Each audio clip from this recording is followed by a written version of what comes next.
Bona tarda. So, hello and good afternoon.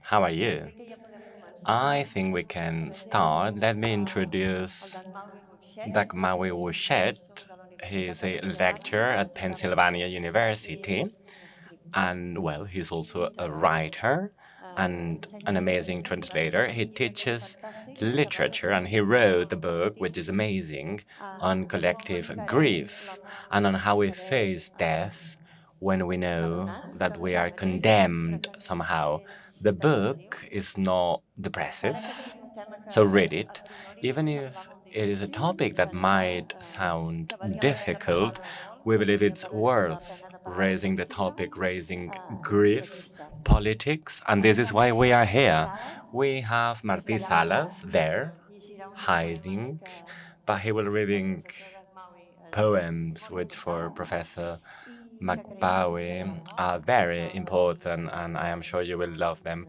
You traductor know i Martí professor Ada because he's Klein a writer and a i translator. escrits My name is Ada perquè és Klein. metge I'm i a writer psicòleg. also, but also a doctor I and a serà una researcher. conversa en anglès, So the debate is parlarem going to be in una miqueta en English, català but i you en can anglès, speak ja in veureu, Catalan or in direm els English at the 10 end. minuts, The perquè last 10 minutes will be thank a you for Q&A. coming, Dagmawi. We are very happy to have you here. So I would like to start with the concept that we talk very little about death. So what do you think about this? Okay. Well, before I start, I want to say buona tarde and gracias CCCB, of course, Ada, Paul, Susanna, Nuria, Marti, Mariam, and also the two Mireillas. So my deepest heartfelt gratitude. Thank you. And also to you all for coming. Thank you. The way I would answer that question is it depends who the we is, right? So I'm originally from Ethiopia. I moved to the States when I was 13, and over 30 years I've lived in the United States. As an Ethiopian, mourning is part of our diet. It's not grief, for instance, in the States and in general in the West. It's a very privatized affair. But in the context of Ethiopia, it's quite public. So the first thing that happens when somebody dies is that someone will go around the neighborhood blowing a trumpet to announce to the neighbor in the neighborhood a death that has passed. And then a tent is pitched, regardless of your station, your economic station in life, in the neighborhood. So just going around Addis Ababa, you know the deaths that happen because of the pitched tents, and there is collective grief that takes place for the first 3 days. And I'm talking about wailing, keening, sometimes professional mourners come out, right? So we are at a young age adept at even poetry that you would sing at a funeral, right? So it's not a private enterprise as such in the context of Ethiopia. Also in the United States, the way we contend with grief is also racially marked, right? So if you are a black person in the United States, historically, given how ubiquitous death has been, even today in terms of arbitrary death by police, black people have harnessed a different attitude of how to contend with death because it could be proximate, right? It's been so ubiquitous for much of the history of the United States, but even today, right? So how black people contend with death in the US is quite different from the normative approach to death where it is private, and especially in the American context because Americans are so wed to a kind of blind optimism. The future is always a horizon of new possibilities, of health, so on and so forth. It has a way of obscuring that death is also part of the future. It can happen anytime, and that's not part of the dominant American sentiment. But I think death is always a part of everything. It's a part of all of us. We are going to die. So this is the biggest spoiler, but nobody's talking about this anymore.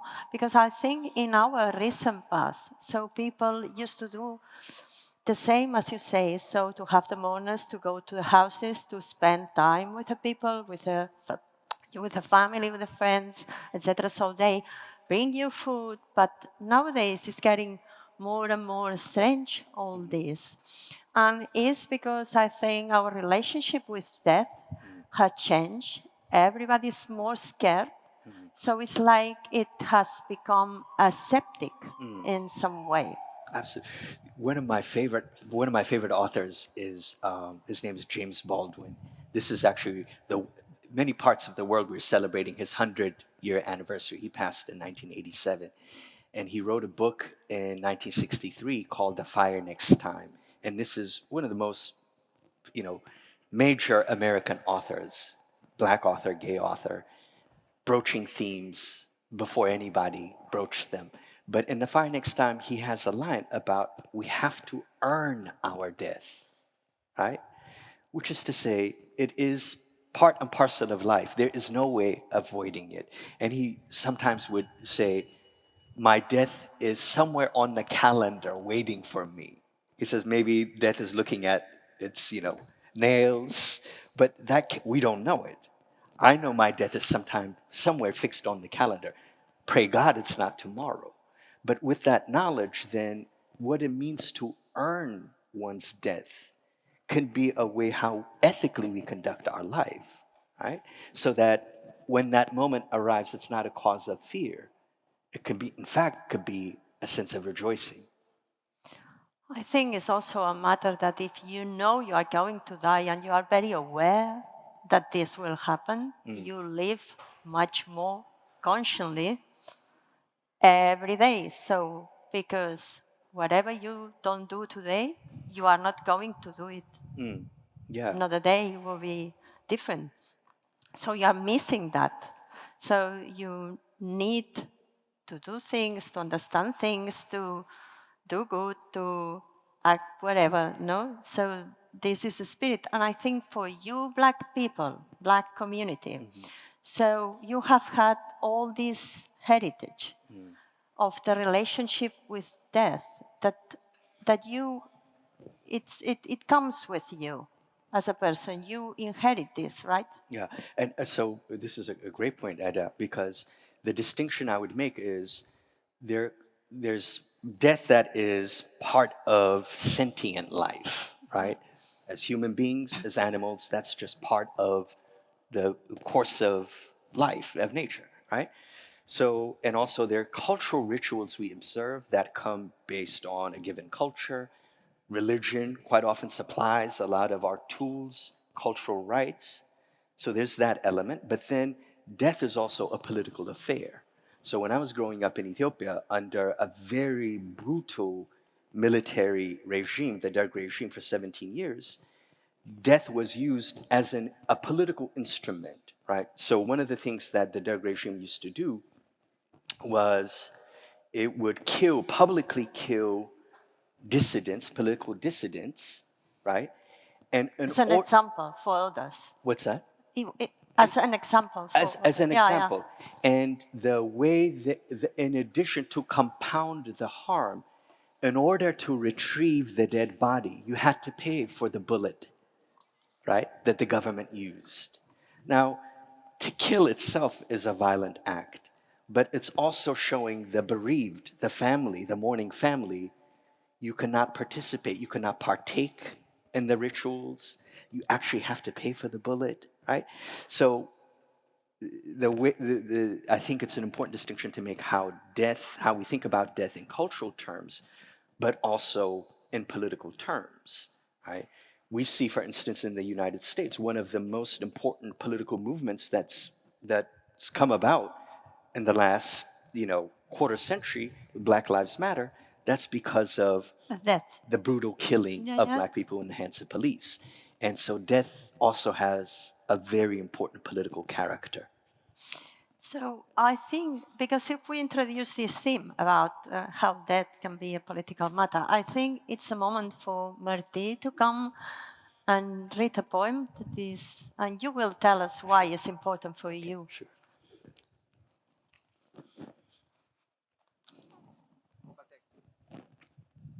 Batex de Melvin Dixon. Entrena't. 10 voltes. Mentó amunt. Fes goig. Sauna. Abriga't. Truca a casa. Aire fresc. Menja sa. Dorm bé. Amor meu, sexe segur. Mal de coll. Grip llarga. Ganglis durs. Alerta. Analítica. Comptatge. Vermells dèbils. Blancs baixos. Abriga't. Menja bé. Ofec. Cansament. Suors nocturnes. Tos seca. Cagarrines. Perds pes. Emprenya't. Torna-t'hi. Truca a casa. Dorm bé. No ploris. Fes-te encàrrec. No follis. Menja bé. Truca a casa. Parla lent. Mentó amunt. Ofec. Braços oberts. Ganglis durs. Tos seca. Resisteix. Boca oberta. Veu-te això. Inspira. Expira. Ofec. Inspira. Inspira. Ofec. Desmai. Murs blancs. I vas. Peus freds. No treballis. Menja bé. Un tac. Mentó alçat. Inspira, expira, ofec. Ofec.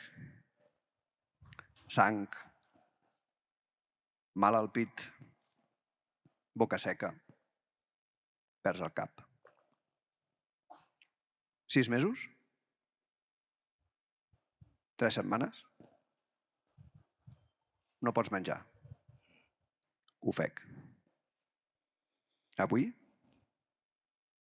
Demà? M'espera. A mi. Cor meu, no t'aturis. Inspira. Expira.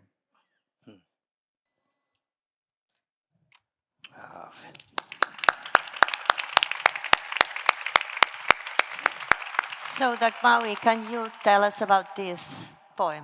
Yeah, Melvin Dixon also, thank you, Martí, read beautifully. The Kenyan author, Ngugi wa Thiong'o, says, translation is the language of languages. And even though I don't speak Catalan, I mean, I know this poem in English, but I felt every word, every beat. The poet Melvin Dixon is an extraordinary poet and translator, one of the poets gone too soon, cut down because of the AIDS epidemic in the early 90s. And he was fearless, wrote a book called Love's Instruments of what it meant in that time before life-saving drugs, of watching an entire community die, his lover die, and also contending with his own illness. So a lot of his poems are mourning the loss of lovers and intimate friends, but also anticipating his own impending death. He knew he was going to die. And, you know, I was just sharing with Susanna and Ada the very last thing that Melvin Dixon wrote. It's actually a speech that he gave at a conference called Outright in front of queer writers. And the essay is called, I'll Be Somewhere Listening for My Name. And I know Melvin Dixon is somewhere listening for his name. And he was also a major translator. He translated the Senegalese poet Léopold Senghor's collected poems from French into English, and believed translation was key for those of us who are African and Africans in the diaspora, that translation is the way we foster and strengthen our kinship. So to have his poem have a new life in Catalan, especially for someone who valued translation, really warms my heart. So I'm pretty thank sure you. Dixon is with us. Oh, here. he's smiling. I'm pretty He's sure. smiling over there. So, somewhere. about Dixon, so that fear, because it's not about grieving, anticipating grief, because in his poem, you can sense, I'm going to die, but everyone surrounding me is dying. So I know I'm going to die. Everyone I love will die. So all this grief and this fear have passed through generations. So I think a lot of people that are infected with HIV nowadays, that is a chronic infection, so have inherited the rights. These people back then won with their fight. So what has been left of this? Do you think it's the same or not? Is it worthy? What is left from that fight? Well, before getting to that question, just one note about the poem, about heartbeat, because you know this is someone contending with a mortal illness, because he's measuring his own health and illness with very simple, with his own heartbeat.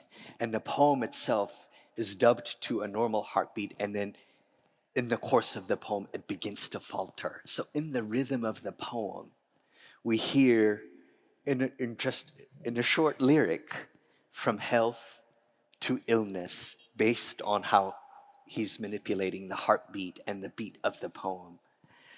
I think, you're asking a question, especially around HIV/AIDS, it's a generational question, right? So I'm 48.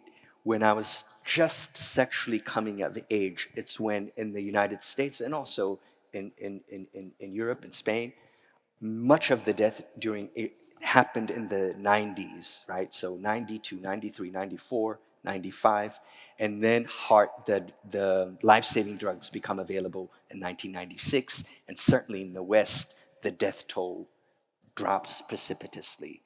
So I was just coming of age, so slightly a younger generation underneath Dixon and company, but the terror of what it means to be a gay man coming into my teenage years and what sex entailed is something that I reckoned with for much of my life, right? So even to get tested, even using protection, to get tested in that probation period before you find out it's negative, just the anxiety, right? This is something that all of us of that generation contend with. I think for a younger generation, now that HEART is available, PrEP is available, new vaccines with HIV, I don't think the shadow of death and fear haunts them in the same way it does my generation, even though It's not the same. it's not the same. Yeah. So I see a very different shift with gay men and HIV based on generations.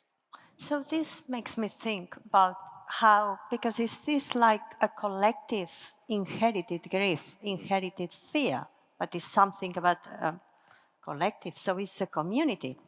And I was thinking about this, and the only thing I think is similar is about how women, we feel every time, so every year, every 2 years, when we go and we are getting tested for breast cancer. So every time, there is no woman I know that every time they go, even if they have no history of breast cancer in their families, so even if the incidence is very low, even if they know, so every woman I know, they go into the mammography, they want to the echography, and they fear. They anticipate the fear. So it's similar. And it's like a whole community. And this is like something we bring with us and we translate to next generations. And this is... That's a great similarity because we think of also illness in such individualized terms, but there's certain illnesses that affect groups, and especially marginal groups have a way of contending with different types of illness, right? So when I think of, for instance, breast cancer, writers who are confronting the stigma of having at a certain era, right, in the 1970s, and so even still today, of yes, the fear of getting a mammograph and getting tested, but also the public perception that doesn't allow you to openly contend with your illness, right? So I think with illness, especially illnesses that affect disparaged or minority communities, there's a way in which it's one thing for me to have a certain kind of sickness, but how do I live with it publicly without shame? Yeah? So I need to introduce this book. So this is a book that Dagmawi and myself, we have been working on. So we were invited, and it's co-edited by the CCCB. It's called Las Fronteras de la Salud, and is on how a disease, in this case is tuberculosis, so affects all the dimensions of life. Even if you know nothing about tuberculosis, it has influenced the architecture and the migration, and it's an excuse to talk about urbanism and the cities and things like that. And this is one of the things, so my chapter here was about this. When you are ill, so in English they have two words. If you are ill, you are an ill person, but still you have the person. But in Catalan, you are a malalt, ets un malalt. And in French it's the same. And in Italian it's the same. So they convert you, is what you said. So everybody sees you as an ill person. You are not anymore someone that is ill but can do whatever. So if you have cancer, you can go and you can go to play tennis. But this is the community that bans you because this is exactly what you said. Absolutely. And also, I think to modern notions of citizenship, health is also a thing we fetishize as who is the ideal citizen? Yeah. Who is the proper citizen? Yeah. Right? So that race matters and how we think about the ideal citizen, the normative citizen, gender, sexuality, but health also. Socioeconomic, absolutely. But in terms of health is also the kind of ideal profile, portrait of a citizen. But all of us, at some point, either are contending with an illness right now, or inevitably we will, right? So I think that's a different way of approaching demystifying illness in the sense that it is our lot today or tomorrow, and there's no way of escaping So that. it's the same as death, because I've known some people that they don't believe disease can happen to them because they're wealthy, for example. No, this is like a poor illness. I cannot get it. Or I cannot die. I cannot die now. It's like it's not allowed. So, yes. Can I ask you a question? Yeah, of course. Because you're a clinician, you're a physician, you're also a writer, writing on TB, and have done research in South Africa and also here in Spain. And I'm curious because how we think about certain diseases, especially TB, context matters. So in the African context, the kind of stigma TB has in the West might be quite different. So I'm curious how you've thought about TB in these two different locations. So this is quite interesting because it's like you said, at the beginning of the COVID pandemic, for example, as an example, when I was talking to my colleagues in Soweto and in Klerksdorp, that is in South Africa, and I said, okay, you need to prepare yourself because you are not just, we are in the peak, but you are just starting. And they said, we don't have means, we don't have resources, so COVID will be just another one. So on top of malaria, on top of tuberculosis, on top of Ebola, so we will die. It doesn't matter. And I thought, and for us it was like the most important thing, everything. And of course it was very important and it was very disrupting. But as you say, everything. So the context and the community shapes how you behave against death, against illness, against life. Because at the end, it's life. Absolutely. Is the, Yeah. I think, and just sorry, quickly, I was gonna yeah. say, also the discourse, I think the thing about modern medicine is both like the marvel of modern medicine, all the advances that have been made, also obscure that there's a cure to anything. Modern medicine can solve everything, could get rid of illness itself. And I think we live under that illusion. I think one thing that COVID taught us is a pandemic could arrive any instant, right? And,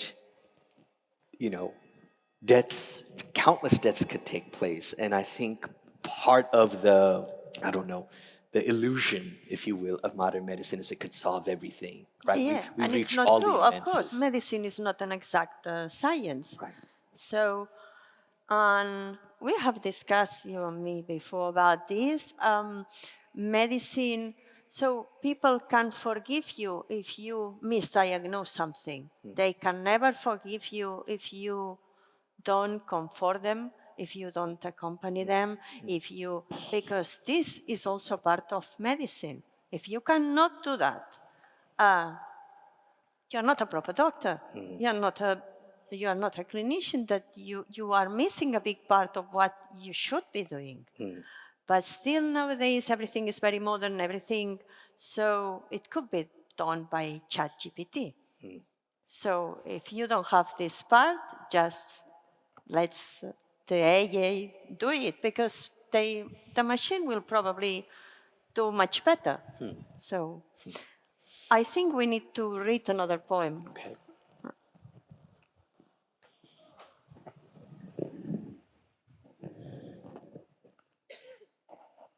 I aquests només són uns quants.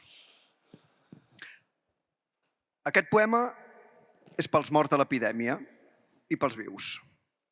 El recordeu? Els vostres veïns, els vostres germans, les vostres filles i fills. Aquest poema és per en Robert. Recordeu en Bob? Em va dir el nom del seu amant abans i tot que ens coneguéssim. Després se'n va anar a ballar sol fins que es va fer de dia. Aquest poema és per en Wilbert. Recordeu en Will?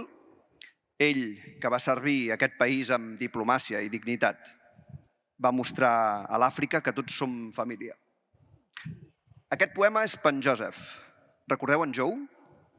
El seu anhel pel llenguatge dels homes negres que estimaven homes negres va esdevenir la nostra cultura. Aquest poema és per en Samuel. Recordeu en Sam? Que va ensenyar a aquells que amb prou feines sabien llegir fins que la pell del voltant dels llavis se li va desfollar en pàgines. Aquest poema és per en Joel. Recordeu en Joel? L'enlluernador de la demografia, un home de xifres, investigador dels patrons migratoris de la humanitat. Aquest poema és per en Gridley. Recordeu en Grit? Va plorar en posar-se malalt. Després va marxar de Perú cap a Wisconsin, on s'hi sentia segur. Allà va morir. Aquest poema és per l'Alan. Recordeu l'Al? Li agradava el teatre i la dansa, treballava amb adolescents sense llar i tornava a casa massa prim per fer piruetes. Aquest poema és per en Christopher. Recordeu en Chris? Els vitralls de Bergdorf que vestia, el color que deixava rere seu quan ja no hi podia veure. Aquest poema és per en Gregory. Recordeu en Greg? S'esvaeix i ja no hi és. Periodista. El seu llegat imprès es llegeix del DC fins a Detroit. Aquest poema és per en Chester. Recordeu en Chet? A qui els seus pulmons trinxats el van deixar cridant la poesia més pura entre murs buits d'hospital. Aquest poema és per la Rita i l'Eddie. Ens van ensenyar llengua de signes per dir amor. 3 dits acariciant l'aire sobre un pont d'artells.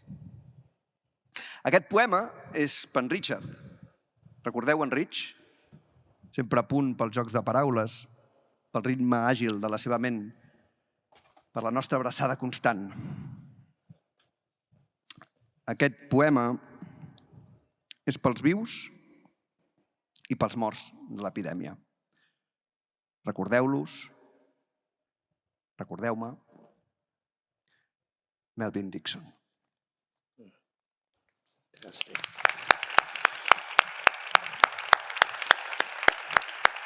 I love this poem. Gràcies, Martí, ha sigut fantàstic. Yeah. Yeah. Thank you again, Martí. Oi,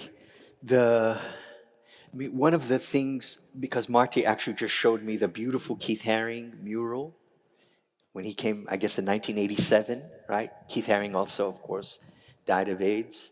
One of the things about that era is the number of artists that AIDS decimated. But because they were artists, in addition to mourning their lovers, they were also coming up with a technique to anticipate, a form to anticipate their own impending death.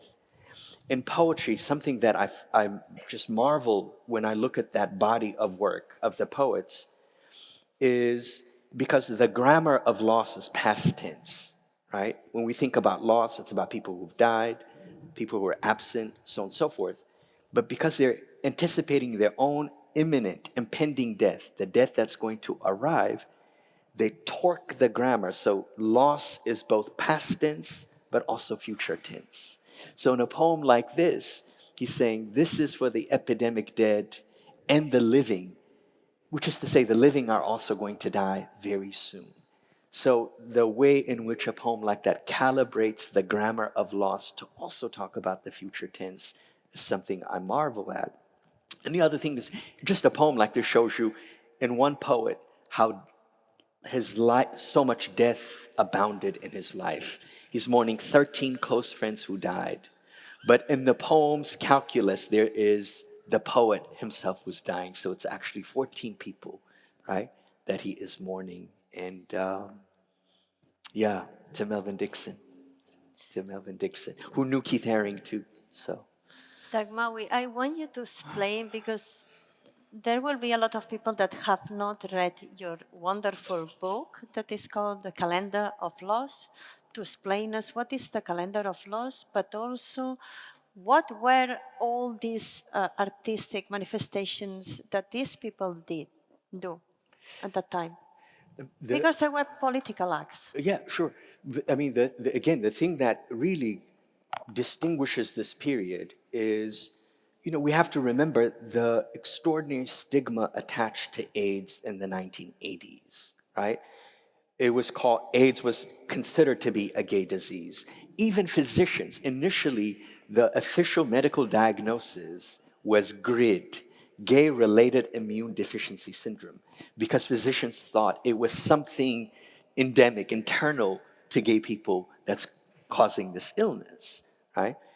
At a time when sexual minorities did not enjoy the kind of relative, rights that we enjoy, certainly in the West and some parts of the world. It's still the case that sexual minorities are subjected to all kinds of violence, right, for being queer. But at that time, the community mobilized to say, the public wants us dead. So we have to use our art, our voice, and come up with new political organizations and a politics, and not be complicit in our own death, right? So instrumental in terms of the medical advances with HIV, but also mounting a politics to counter the homophobia, the extreme forms of homophobia.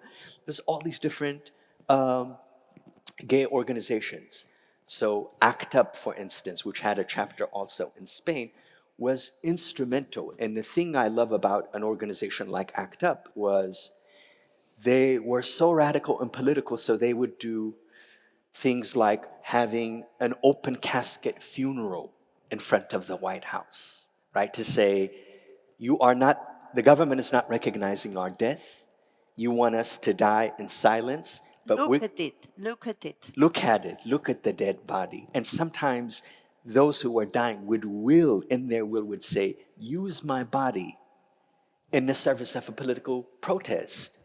And what's so extraordinary about something like that, a political funeral, is we think of the living have a political identity. We don't think of the dead having a political identity. But in a moment like that, it's actually the corpse that has enormous political power, right? Or dumping ashes of cremated ashes of their beloved all over the Capitol grounds, you know.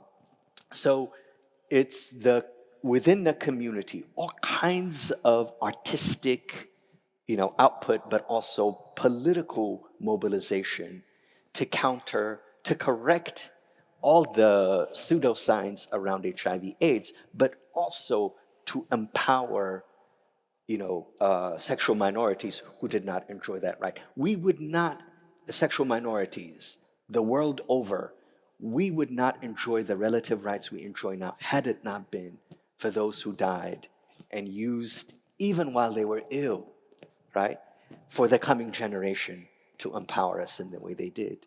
So part of why I said my heart is really filled with joy when we say a Melvin Dixon's name, because it is the price they paid is we are in many ways living out their legacy. Huh?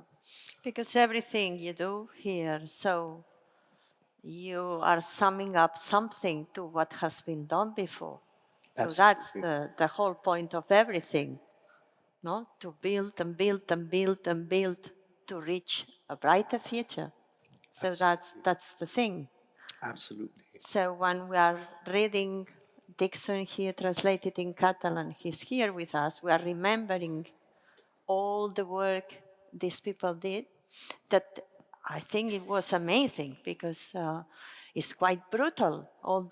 They use the funerals, they use the obituaries to do politics. Yes. And again, we think of like even a genre like the obituary. We think it's just a benign thing. Yeah. It appears in the newspaper. But during the crisis, there were two things in mainstream newspapers that were deliberately deleted.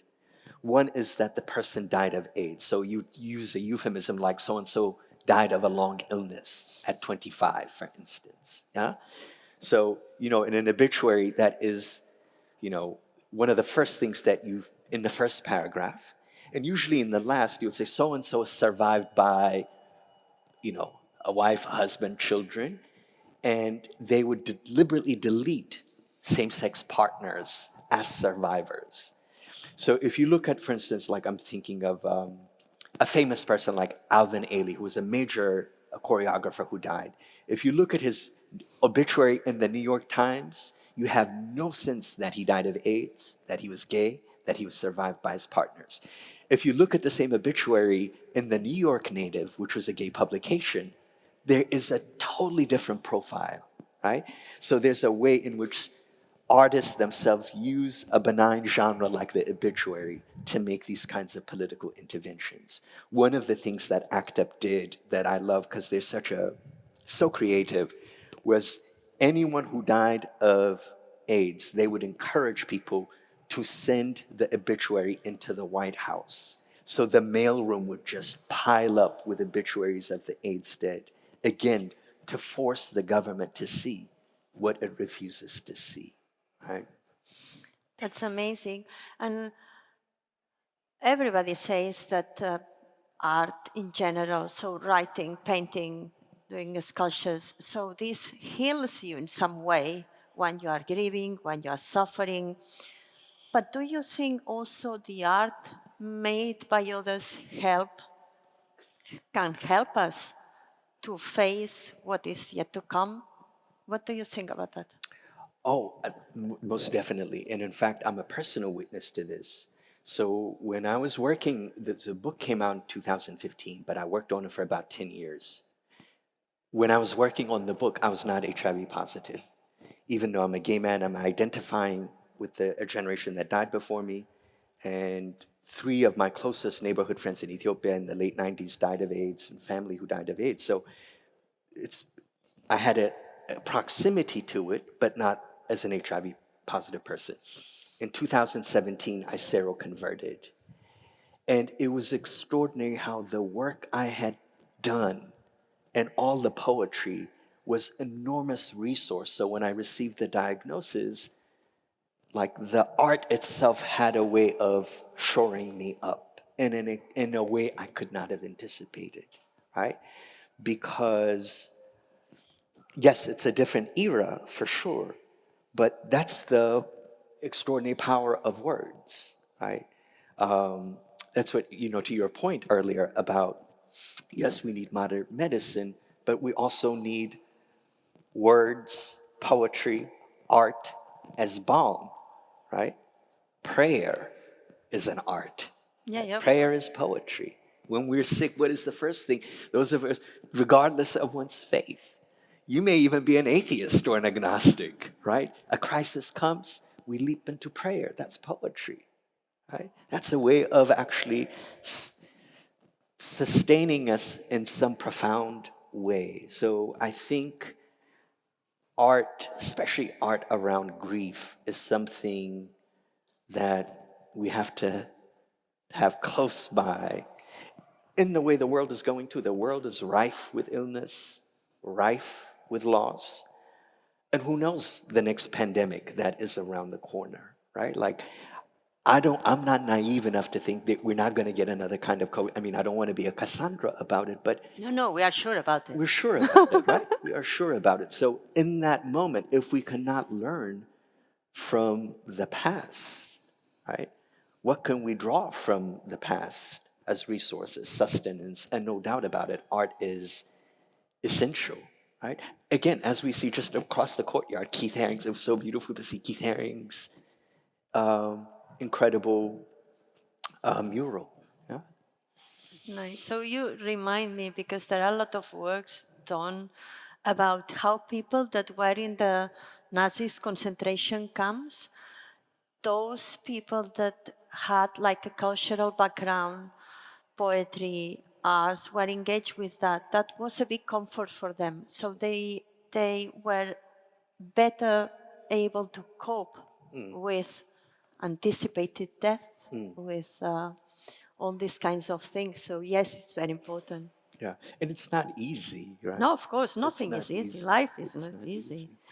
Disease is not easy. So I don't know what time is it, because I'm just going to check.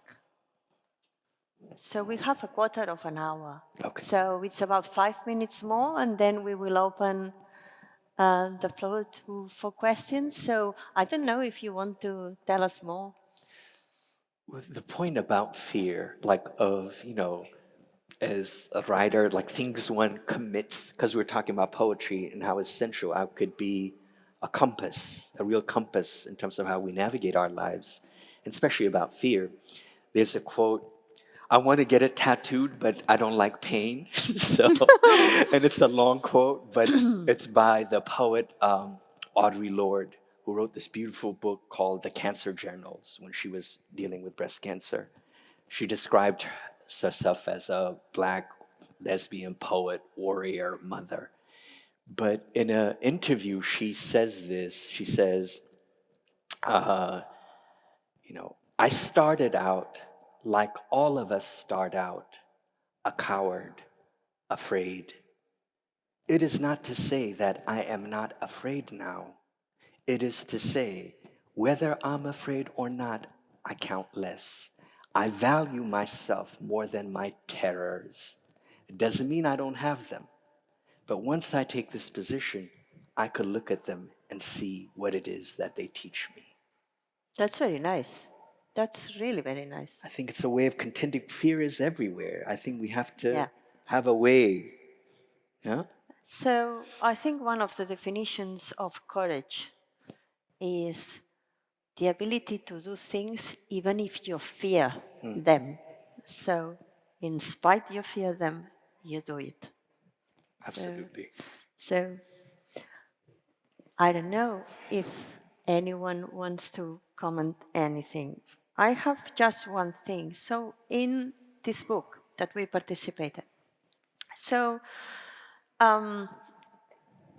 this is basically about Nuria Labao, who is a journalist, exchanged some correspondence with several people to discuss several issues. So as I said, so architecture and grief and migration and etc. So she exchanged some letters with you, and you said that we cry for the deaths and crying for the deaths help us to know the fact of mourning, help us to cope with the loss. No? So, and this is so important that the funerals need to be done, so that the corpses need to be exposed, and etc. So I was thinking, because in Spain we had this civil war. It was just before the Second World War, and we have a lot of mass graves. There are still lots and lots of people there. So this means that there are lots and lots of families that have had no corpse to grieve. Of course, they know they are dead, but they don't know where they are. So they have been forbidden of this super important part of life. So I don't know if... Because that's another, it's one thing to kill somebody, right? That's a violent act. But in a mass grave, to delay or to withhold the corpse from the bereaved is to extend that grief, to prolong that grief, right? So one of the things about mourning and grief is ultimately it allows us to not just contend with, but hopefully arrive at some kind of consolation and closure with loss. These elaborate rituals we have are ultimately towards that endeavor. Sometimes it's also a homegoing to the dead, wherever they're going to end up. We do these rituals. If one is, I come from a Christian background, so it's also, we do it for the dead and for their soul. But in the main, it is for the living, right? So once you interrupt that, you're prolonging the grief. That's a violent act. And states the world over are adept at doing exactly that, right?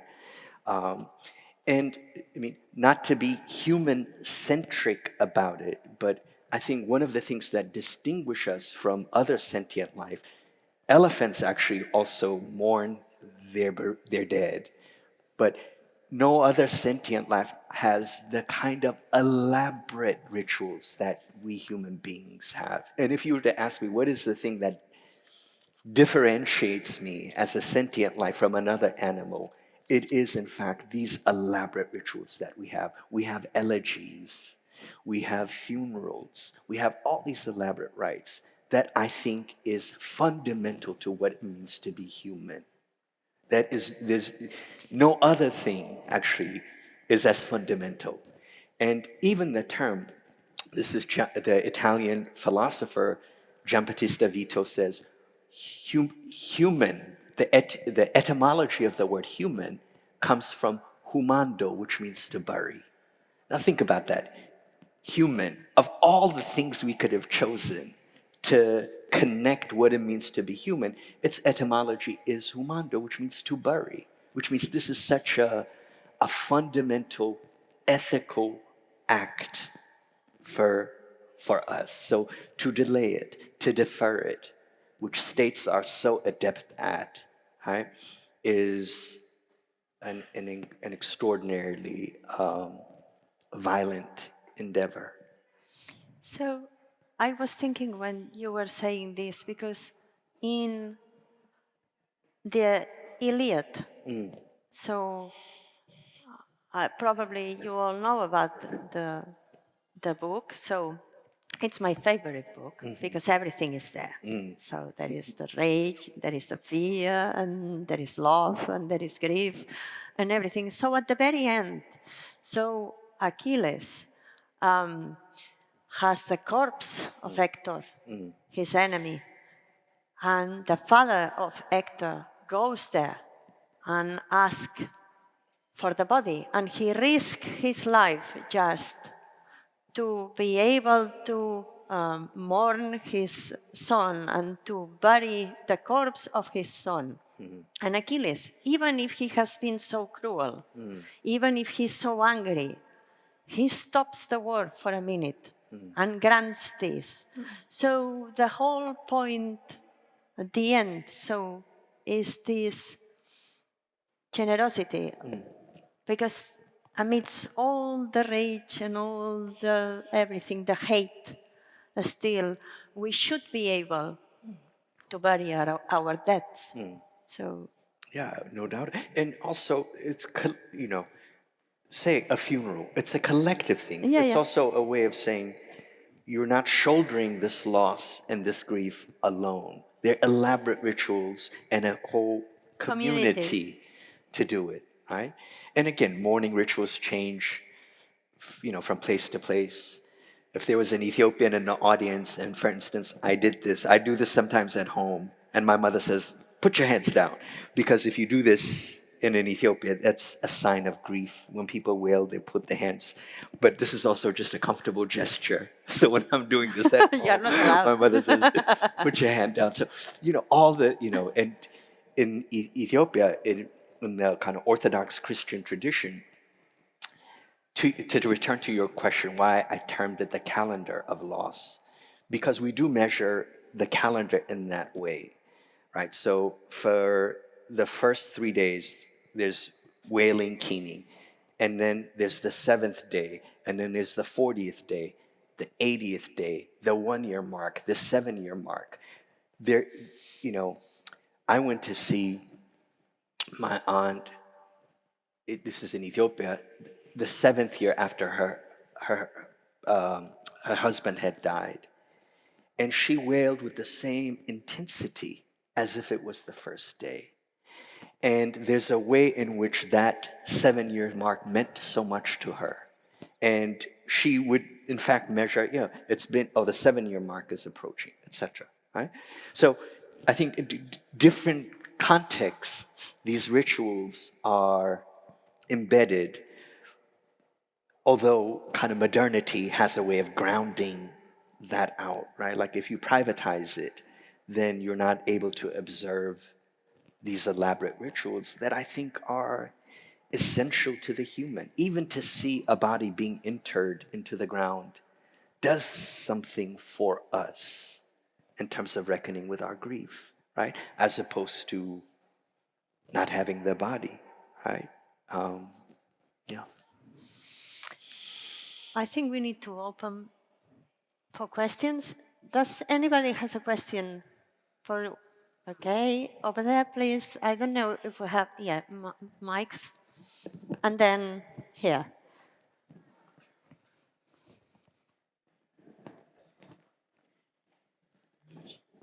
Thank you very much for this discussion. It's been really, just a really wonderful way to spend a Friday evening. I was thinking about what you were saying about elephants and being human-centric, and this idea that grief is central to being human. And I'm wondering what you think about whether grief is something that human beings are born to know how to do, or if it's something, the extent to which it's something that we learn, and how much that failure to learn grief, and collective grief particularly, it could be an explanation for so many of the terrible things that happen in the world, and the people in power, and them as individuals who are unable to collectively grieve. Thank you. Thank you for your question. I do think we're kind of wired in that way. I do, just as a species, in terms of how we contend with grief in that way. But not all grief is on the same plane. Right? There's a hierarchy of grief. And so think of the architecture of any city. I mean, no constituency is as formative to us, the living, as the dead, right? You go out and it's some monument to the dead, right? It's, in that sense, the architecture of any given place, in so many ways, is a commemoration to someone who led an illustrious life, and so on and so forth, right? But when I say not all grief is equal, there's a way in which, some deaths matter more, which is to say then some griefs matter more. Right?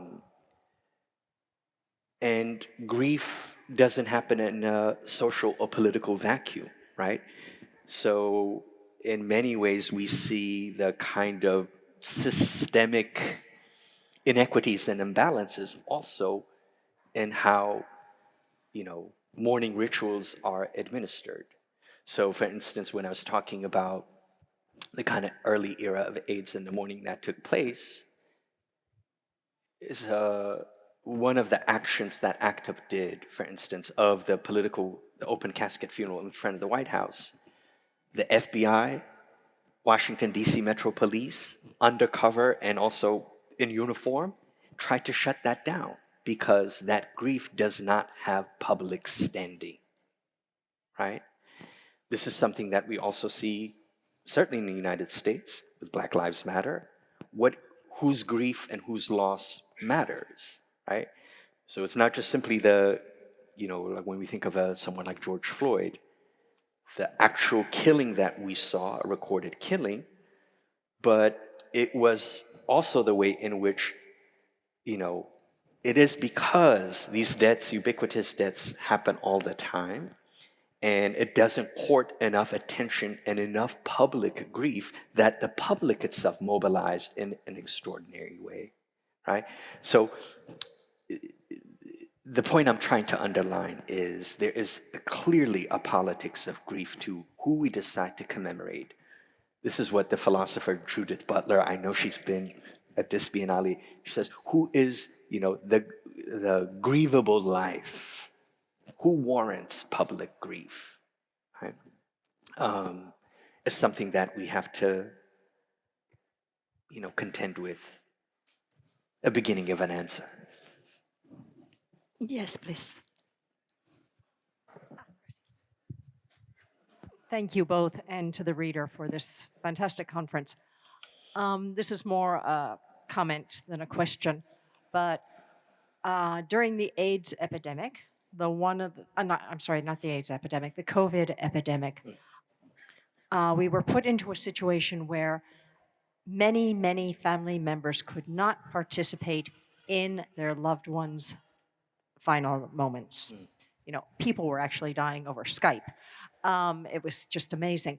But not only that, they were also deprived of the grieving process and the mourning process afterwards, because we couldn't have funerals. We couldn't have, large funerals. We couldn't have the community around us. And I'm wondering if there has been more pathological grief reactions among people who lost loved ones during that time than we normally have, because it just seems to me it would lead on to that. And I think it probably warps our society as a whole, but also warped the grieving process for those individuals involved. I guess it's for me. Yeah. So there are two things I want to comment. So the first one is about this increase on pathological grief. I don't know, but I will check, because you're probably right. So I don't know, because it's not my field of domain, so I do TV, so this is very different, but I'm very interested in that. So I will check, because it's probably somebody is studying this, and if not, I will suggest it, because I think it's very important. On the other side, I'm very proud of all the people, the clinicians, because I was not on the front row.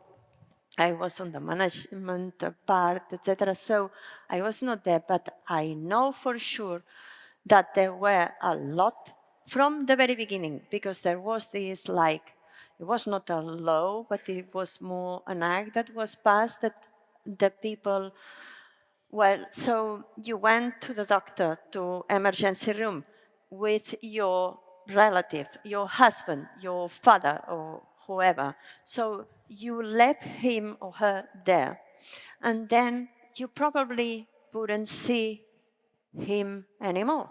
So this happened at the very beginning. So very early, those days, they were the clinicians at the emergency room, the nurses, and there were the people, the chiefs of departments that were against this. And even if it was not allowed, they allowed the people to enter to say goodbye to their relatives. So this is the positive thing. So in spite of any laws, if the laws are not right, so we have this right, the political right, to go against it. And even if they can punish us afterwards, so you still will be in the right side, because this is the moral thing to do, because it was really brutal, if you think about it, to leave someone for the hospitals to help the people and then not seeing them anymore. So I was reading recently, it was a quote from Sir Richard Attenborough. You know, this person that is an works with nature in UK. So he said, if I die before my dogs, please let my dogs see my body, because animals can understand death. They can understand. What they cannot understand for sure is disappearance. They will not understand why I'm not there. So for people, it's the same. So yes, I don't know if I answered everything, but yeah, over there. Over there, please. Yeah, and the cover. So it's the last question. Thank you very much for your presentation and your inspiring words. I just wanted to ask you, how can we deal with the collective communal grief when we are living individual lives and we are fostered to live illness in an individual way?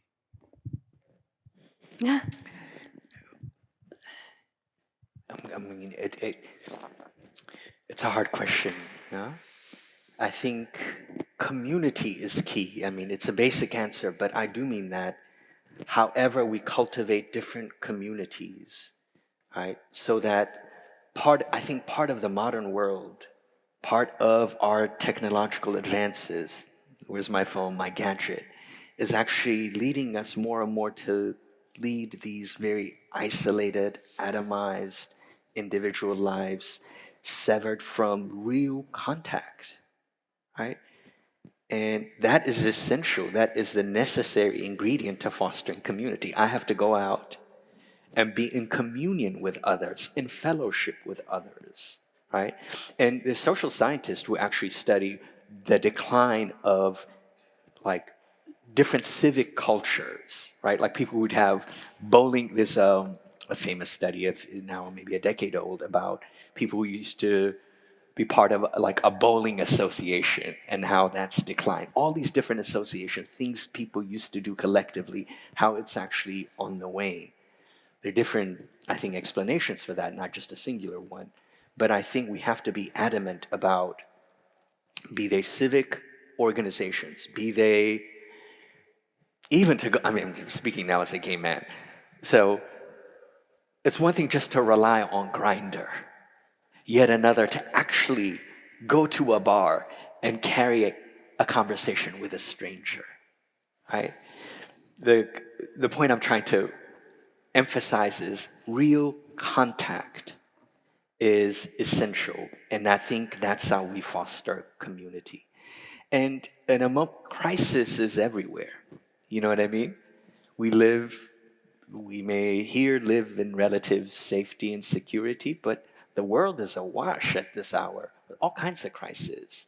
And I think to confront the political crises and the social crises, so in relief at the world hour, that also needs community, right? Because you can't mobilize and, carry out political action as an individual, right?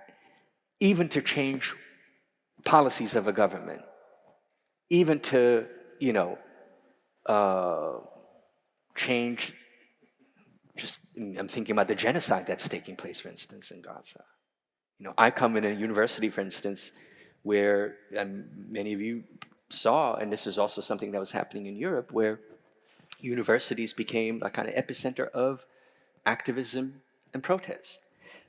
It's one thing for one professor or one student to do that, but one needs a community, right, to take political action.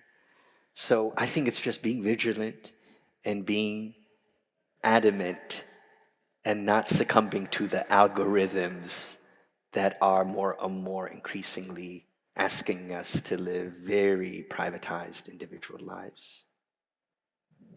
Okay, I'm so sorry, but we need to stop here. Thank you so much, Dagmawi, for Thank you, being Ada. here. Thank you so much. Moltes gràcies per haver Thank you, vingut gracias. Thank you. i a reveure.